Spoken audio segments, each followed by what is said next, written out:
Hey there guys, so I saw that Valve has made a new announcement for new hardware, and I've seen the headlines of articles, but I have not looked into it at all. This is my first time watching the video itself. So I want to get like the first impressions of what exactly they have to announce here. From what I do know, there seems to be some kind of console thing going on here and potentially a new controller. I don't know if that's going to be like a bundled thing or if the controller is going to also come out separately at launch, but we're just going to find out. Let's jump right on into this. Hey everyone, this is Steam Deck.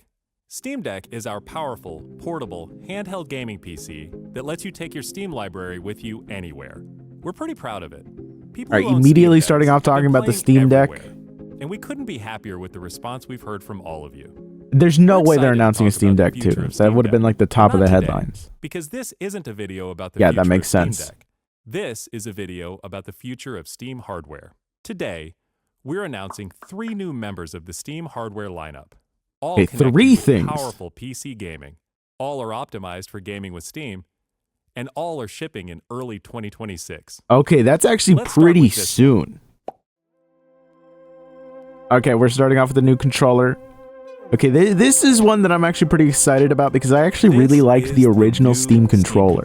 Oh my god, what is this thing? Oh my god, wait, that's crazy. It's like, it looks like the Duke controller from the original Xbox. Like, yeah, look at that. Welcome back the Duke. That is crazy. This is an interesting design. I'm curious how this is gonna play out. I'm gonna be honest, on my Steam Deck, I never use these little things right here. I very, very rarely ever use them. I haven't gotten used to them at all, so it still feels awkward. So I don't know, looking at this, I'd have to give it a try. I'm sure it's gonna feel great in the hand, but it's one of those things where this right here is, I don't know. I need to be sold on it. Steam controller. The new Steam controller puts all of your Steam games at your fingertips, so you can play wherever and however you want. Just like with Steam Deck, we want you to be able to play any game with your Steam controller, even games never built with a controller in mind. It has all the great features from Steam Deck, like trackpads, gyro, and you gotta admit that Valve does go crazy with their controller design. Its next generation magnetic thumbsticks let you play with improved responsiveness and longevity. We've put capacitive touch sensors on the thumbsticks and now on the back of the controller too, so you can enable precision gyro aiming with the touch of your thumb, or your pinky if you're feeling fancy.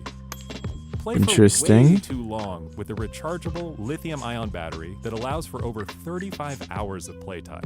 With Steam Controller, we want to make charging and wireless pairing something that's actually easy. That's why we created the Puck. The Puck is a combination wireless adapter and magnetic charger. Okay, that's actually pretty nice. Snap it on to charge.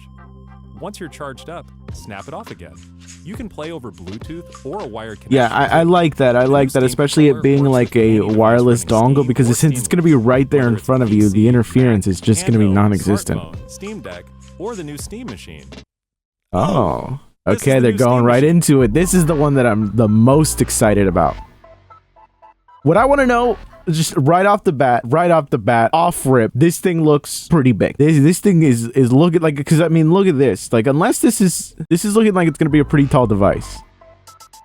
Wow. Okay. Is a powerful gaming PC in a small but mighty package.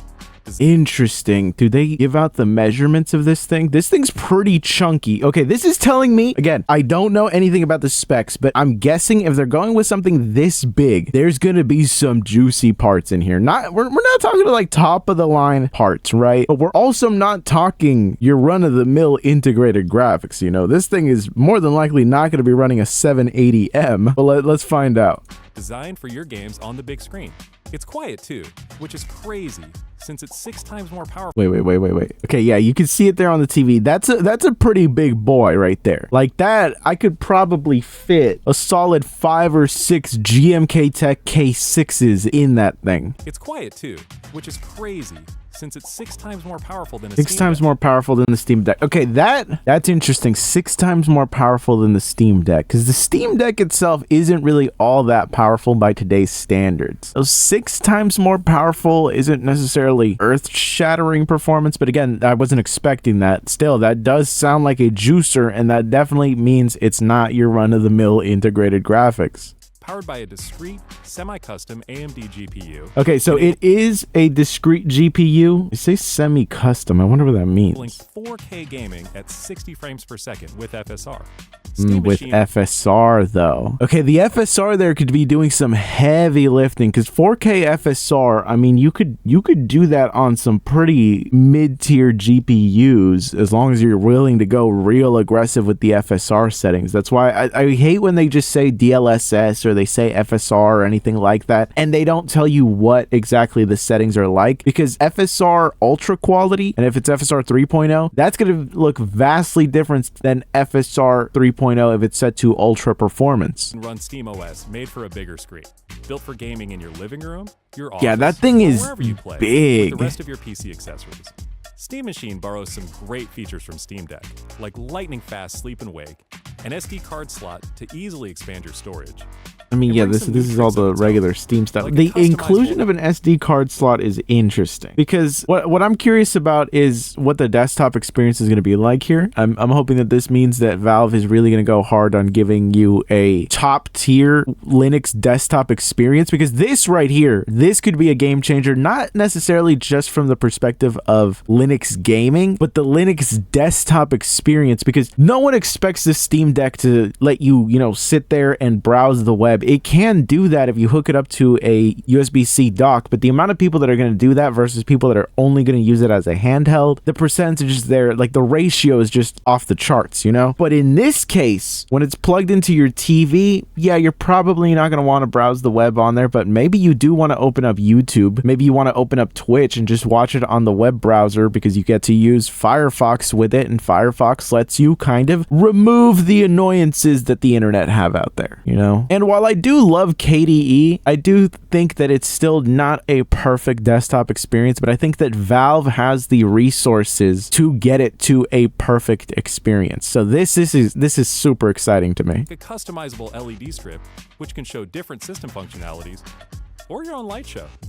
Steam Machine is a PC, so run whatever software you want. Yeah, okay. See, that's the thing that I care about the most. I want to know what kind of desktop experience we're going to end up getting out of this thing, especially in the long run, because I'm thinking like 4 or 5 years down the line, what is the experience of using a Linux system as a desktop going to be? Because I feel like it's already 85-95% of the way there for most general computer users. There's just small little annoyances that I think a company like Valve has the resources to just throw some people at and just solve forever, because that's really one of the fundamental problems of Linux, is that there are certain issues that might not necessarily be the most difficult thing to fix, but it's having the manpower and someone willing to do that a lot of the times for free. And Valve dedicating more resources towards a actual first-class Linux desktop experience where they're selling you a box where they're telling you this is meant to be a desktop, I think that really shows that Valve is going to commit to a first-class Linux desktop experience, and man, this is exciting. Gaming accessories.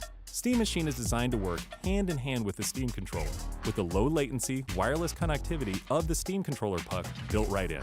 And it's great for streaming your games to your phone, tablet, laptop, Steam Okay, Deck, yeah, see, this is smart. This is the kind of thing that I love to do. What Valve is essentially doing is they're not really reinventing the wheel. This right here, this whole streaming your game to all kinds of devices, this technology has existed for a while. If you download Sunshine or if you download Apollo, you can set this up with your PC already. This isn't anything that is revolutionary, but it's not about being revolutionary. It's about making it accessible. That is what Valve does. They make this tech accessible. Yeah, right now you could go download Sunshine and set it up on your PC and start doing this. But are you going to sit there and watch a YouTube video on doing that? Or are you just going to buy one of these things, see that the feature is there, hit a button, and it just starts working? That's the beauty of this. Steam Frame. Oh, yep. This is Steam Frame. Interesting. Is this a new VR headset? Steam Frame is Valve's next generation VR Interesting. hardware. Okay, I'm gonna be honest. All your This is Steam the least games. interesting thing to me. Just gonna keep it a buck with you. I don't care about VR. It's just not my thing. It's too niche of a thing, but obviously I'm gonna still watch this because I'm curious to see what they have to say. It is interesting to see another VR headset announcement because it's been so long since the Index came out, and the price point is something that I'm curious about here. VR and non-VR alike in this comfortable, lightweight, wireless VR headset. Steam Frame uses camera-based tracking, so getting into your games is as easy as slipping on the headset and waking it up. Steam Frame controllers, included with the headset, are designed with all the inputs you need for your VR titles, like motion controls and capacitive tracking for all your fingers, as well as a split gamepad layout to work with your whole Steam library. They even feature the same magnetic thumbsticks as Steam Controller for responsiveness and longevity. Steam Frame also pairs seamlessly with the new Steam Controller, a great companion for playing non-VR games in the headset. To make sure streaming is smooth and stable no matter what, Steam Frame includes a wireless adapter that lets you stream your games from your PC to your headset over a fast and dedicated Wi-Fi 6 connection. And the game is streamed to your frame. Okay, the wireless connectivity for it is the most interesting aspect of it to me. Streaming exactly where your eyes are looking. And Steam Frame is a PC running Steam OS. In addition to streaming, you can install and play a bunch of VR and non-VR Okay, games so this right in the thing is headset with really an Oculus Quest competitor, I guess Meta Quest competitor. Okay, so it's not like a Valve Index where it just ends up being only a headset that's meant to be paired with a computer. That's PC. You can interesting. Also I mean, expand can your you still onboard plug this storage into a to fit PC? even more games with a micro SD card. Steam Controller, Steam Machine, and Steam Frame. All built with the same DNA as Steam Deck. All powered by Steam. Yeah, they're really unifying the whole Steam brand here, and I think that's interesting. That's an interesting direction to go. You see here is the culmination Valve definitely nowadays is more of a hardware company than a software company. We wanted ourselves as gamers. Powerful PC gaming in an open ecosystem, giving you more ways to enjoy the games you love and discover new ones. Steam Controller, Steam Machine, and Steam Frame are all shipping in early 2026. Even the silhouette they have of the controller here looks ridiculous. Learn more at steampowered.com/hardware. All right, no mention of price though on anything. Interesting. Is this just gonna be all glam shots? I'm guessing it is just all glam shots. Okay, so let's talk about what we just saw here. Right? Let's obviously VR headset. As I already said, I don't really care too much. It's neat. I look forward to seeing VR channels talk about it, but that's just not my thing personally. But the thing that we care about, or that I care about the most, is this. It is this console right here. Because what does this mean for the mini PC market? What does this mean for the console market? And in general, what does it mean for the PC gaming market? Well, if we jump on over to the Valve website for the system, they already have the page up. You can see some info on it. We can see, so the rough size of it is about 6 inches as a cube. So 6 inches by 6 inches. So that's actually not as big as I thought it was going to be. It definitely looked bigger in the videos because the size of something like the GMK Tech K6 is about 5 inches in terms of width. Height-wise, of course, it is going to be much smaller, but you could pretty much imagine stacking about 3 of them, and that'll make up the size of this. So definitely not as big as I was expecting it to be.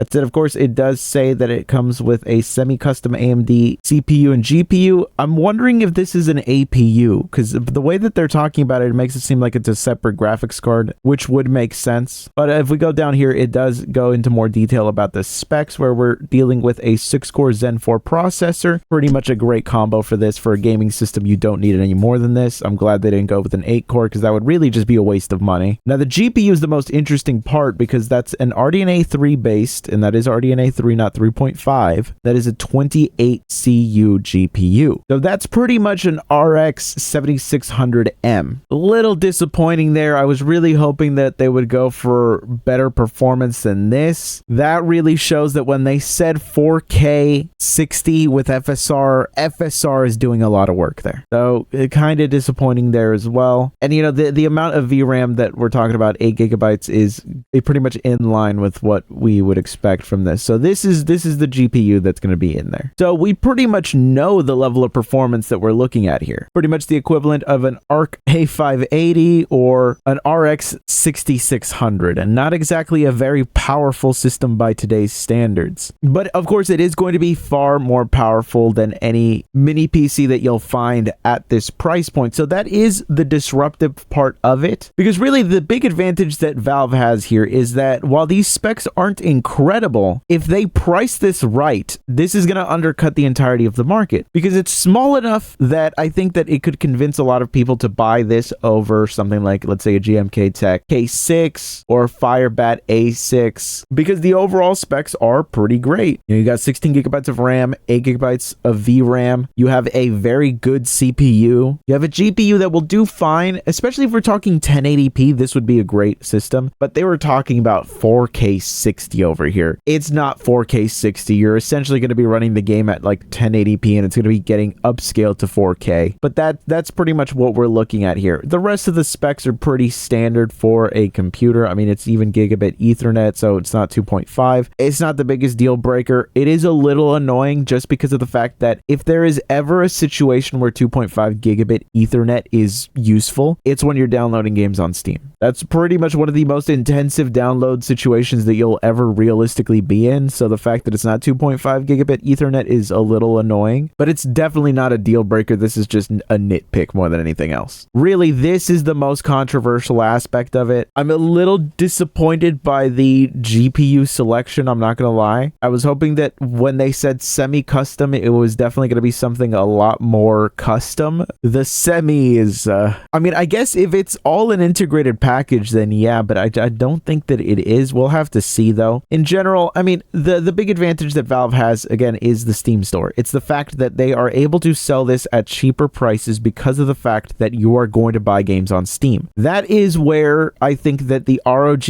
Ally Xbox version fails at. It's an extremely expensive system where the base model starts off at $600. Now this chip-wise, like the chip in here, not talking about the screen or anything else, but the chip is the exact same as what is in the Steam Deck. The Steam Deck that has been out for years now. And I mean, yes, it's a higher resolution display, but outside of that, there's really not that much different here. And for the price to be starting off at $600, like this is this expensive because Asus, which is the company that's making these, does not own the Microsoft store. And Microsoft did not want to fully commit to an Xbox only experience to something like this. So you lose out on the Xbox advantage. And that advantage being that because it's its own lockdown store and you cannot download games from anywhere else on your Xbox, they sell it to you for a cheaper price than what it costs to really make it. Same with the PlayStation, same with the Switch. And it's because you end up locked in and you're pretty much just going to buy games directly from the company anyway. Microsoft and Sony are making 30% on every purchase of a game that you make. So they want you to have the console. But in the case here, Asus doesn't have that luxury. They have to just use their economies of scale to try to squeeze out some profit out of this. That's why they have to price it like that, and that's why the higher end version is $1,000. You know, this is just an egregious price for the average person. Most people are not going to be interested in this, and that's why this completely fizzled out. That and the fact that the Xbox name at this point just has no real motion. But Valve, they can at least take these specs that for the most part aren't incredible, but the thing is there's a lot of eGPUs that use this graphics chip. You know, it really just seems like everyone and their mother has gotten their hands on this chip and has made their own eGPU with it. You know, for some reason, everyone just got their hands on this thing and just slapped together a eGPU. You know, all of these almost always seem to work with Oculink, but their prices have always just been ridiculous for the hardware that's in here, because you could either spend $415 on this, or, you know, you buy yourself a much better graphics card at this price. Of course, that's a whole different scenario. You already have to have a computer and everything for that to work. But again, it does make something like this a tough sell. But there's a good chance that Valve could come in and undercut the price of just these eGPUs alone with a full system. You know, because if this is $550, and let's say Valve comes out with the system and it's $600, $650, I really don't want them to price this thing at the price of a PlayStation 5 Pro. I think it's fine if it's more expensive than the PlayStation 5, but the PlayStation 5 Pro, that's going to be egregious. That's going to be really egregious because these specs right here are not looking great for a price that high. So I'm really hoping that this is just going to land, in all honesty, give me Steam Deck prices. Now, I'm not thinking like, oh, give me $400. I think that if they did $400, that would be God tier, but I don't think that they will get that. But I think $550, maybe $650 at the most. But I think a starting price of $550 would honestly be huge. Because again, you might think, well, that's a similar price to the Steam Deck OLED here. And yeah, but you got to understand, this thing has a battery, this thing has a display, this thing has to have the built-in controllers. There's a lot more that goes into putting this thing together than just the chip that goes in here. While there's a lot less going on. Yes, you're going to have the internal power supply, you're going to have the cooling system, and then you're going to have the CPU and the GPU, as well as, you know, the RAM and all that. But outside of that, there is no display, there's no built-in controllers, there's no like any crazy engineering that went into this thing as well. I mean, maybe I'm wrong about the internals, but I think the fact that they went with such an ugly box kind of means that there's not really going to be anything too crazy going on in there. But we'll have to see. I'm very interested to see where this is going to go. The specs are interesting. I mean, I could literally pretty much put this thing together right now and kind of just test it out, because if we look at where, again, it's landing in performance, I literally have an RX 660 right now. So if that's going to perform pretty much identically to this, that's really just going to tell us already what the gamer performance is going to be like. In fact, I'm probably going to end up doing that. So I guess that's the plan there. But anyways, this is just my first impressions of all of this, really. I definitely got to let this digest and kind of just see what more information coming out of this ends up hitting. But it's definitely an interesting launch. Let me know what you guys think down below, but I'll catch you guys in the next one.